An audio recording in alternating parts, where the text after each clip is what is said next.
Supreme court में वक्फ संशोधन अधिनियम 2025 की संवैधानिक वैधता को चुनौती देने वाली याचिकाओं पर सुनवाई हुई। सुनवाई chief justice of India B R. Gavai और जस्टिस ऑगस्टिन जॉर्ज मसीह की डबल बेंच ने की।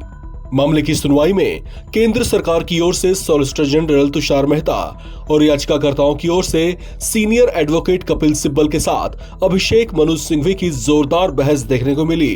कपिल सिब्बल ने नए संशोधित कानून पर आपत्ति जताते हुए कहा कि इससे धर्म विशेष के अधिकार प्रभावित हो सकते हैं। उन्होंने कहा कि ऐसा कानून संवैधानिक तौर से वैध नहीं हो सकता।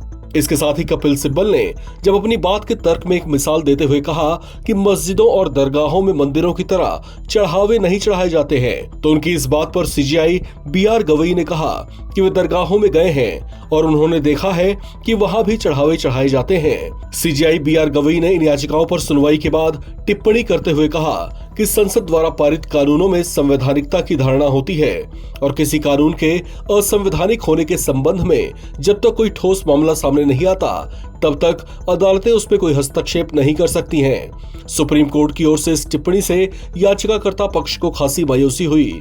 याचिकाकर्ताओं की ओर से पेश कपिल सिब्बल और अभिषेक मनु सिंघवी की ओर से दलीलें पेश किए जाने के बाद सीजेआई गवई ने वक्फ संशोधन अधिनियम 2025 की संवैधानिक वैधता को चुनौती देने वाली याचिकाओं पर ऐसी बड़ी टिप्पणी की थी।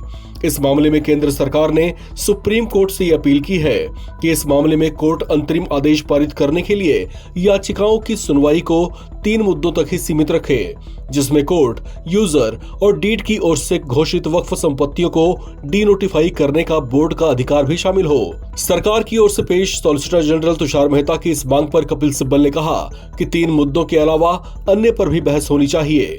कपिल सिब्बल ने तर्क दिया कि संशोधित कानून संविधान के अनुच्छेद 25 जो कि धर्म पालन, उसके अनुरूप आचरण करने और धर्म का प्रचार करने के अधिकार की गारंटी देता है, उसका उल्लंघन करता है।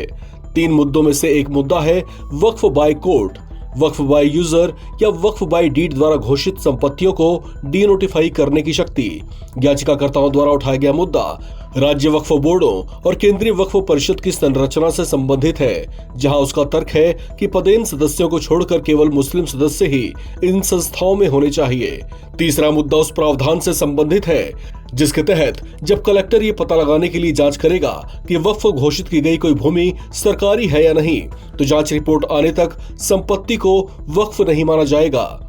आपको बता दें कि देश में नया वक्फ कानून आने के बाद से ही इस पर 2 अलग-अलग तरह की प्रतिक्रियाएं देखने को मिली थीं, जिनमें पहले वो लोग थे जिन्होंने नए वक्फ संशोधन कानून का स्वागत किया था। इनमें बड़ी संख्या में मुस्लिम समुदाय के लोग भी शामिल थे। दूसरे वे लोग थे जिन्होंने नए संशोधित कानून का पुरजोर विरोध किया था, जिसमें कई मुस्लिम संगठनों के अलावा कई विपक्षी पार्टियों के लोग भी शामिल थे। हालांकि मामला अब सुप्रीम कोर्ट में पहुंचा हुआ है, जहां पर इसमें अंतरिम आदेश आना अभी बाकी है। फिलहाल इस मामले पर बहस जारी है। इस खबर में फिलहाल इतना ही। बाकी अपडेट्स के लिए आप बने रहें एनबीटी ऑनलाइन के साथ।